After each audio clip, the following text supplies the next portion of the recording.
Apparently, this one certainly does. Snake,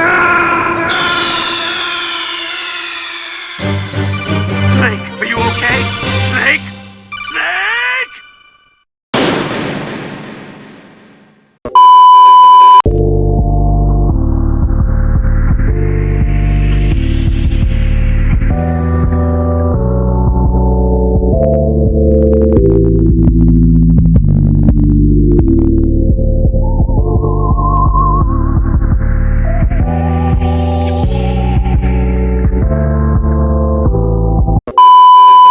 Alright, so the new teaser trailer, or might as well just call it a trailer looking at its length. So a teaser trailer for that Superman movie just came out not too long ago, and what do I think about it? Well, it has most certainly made me feel a tad bit more optimistic about James Gunn rebooting the DC Cinematic Universe, because initially, and still a little bit even till now, I am a bit concerned about how it could possibly live up to, if not surpass, what Zack Snyder has already done when he took a crack at setting up a universe. In my honest opinion, even though there were some choices that could have been handled a tad bit differently, Zack Snyder's interpretation of Superman was definitely quite a unique spin on the character and his mythos. In the movie Man of Steel, the Kryptonians were portrayed to possess their own way of life, culture, creatures, military, and other things.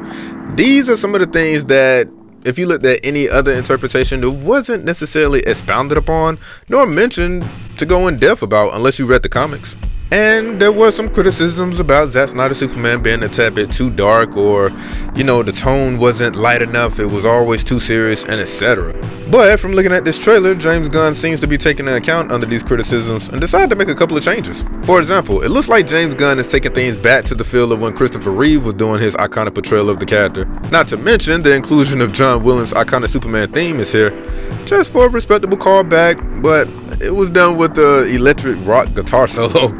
Also, I do see that things are a little bit more brighter in personality and tone, which is awesome, but at one point I kind of felt that it was a little bit borderline weird that they would fire Henry Cavill only to go out and hire somebody that looks like a younger version of the actor. But hey, it's Hollywood. Another issue that seemed to be corrected, if you will, is the portrayal of Lex Luthor. James Gunn actually went out and got, and I'm sure somebody else said this, but he got a villain that looks like he came from James Bond. Now, I would rather have this portrayal rather than having someone stand in acting like that Jim Carrey trying to be Lex Luthor.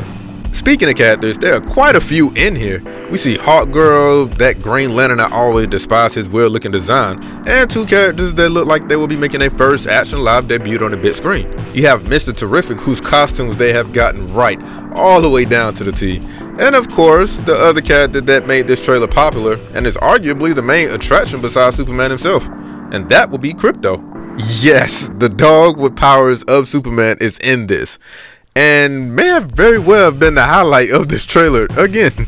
So looking back, there are a lot of very important people who are here from the DC mythos present, which does two things.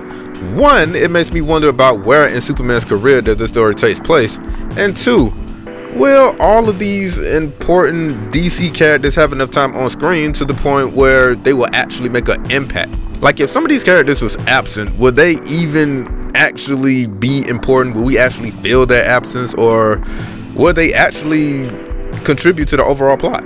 Judging from the people already in this trailer, it seems like they already know of Superman's existence, and that obviously superheroes are just something that's commonplace, considering that all of them are just prancing around publicly. This could mean that we probably aren't going to be getting a Superman origin story.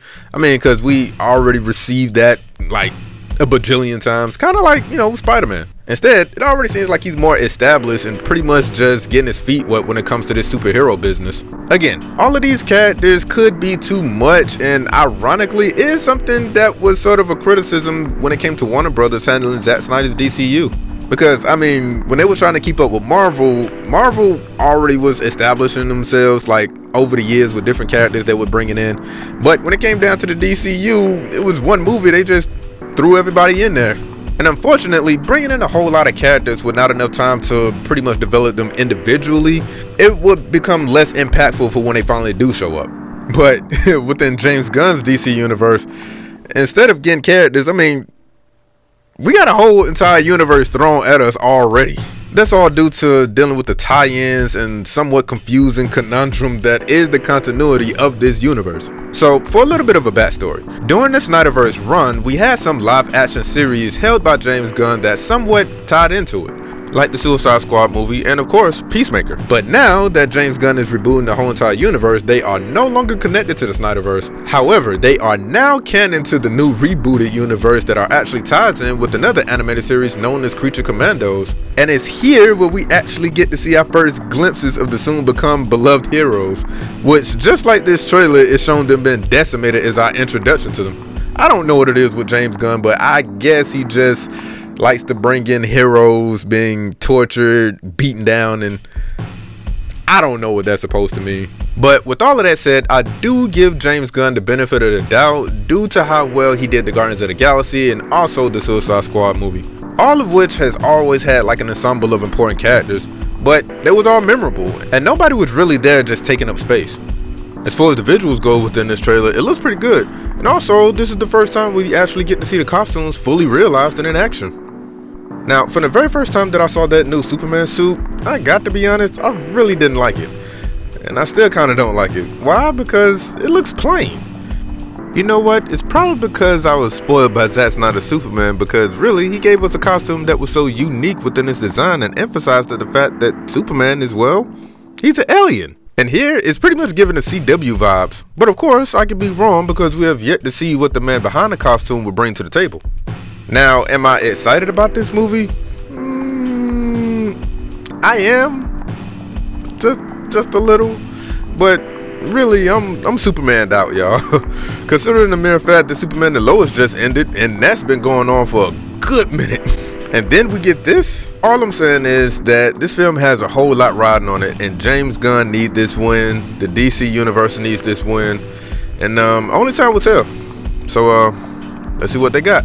Until next time, peace.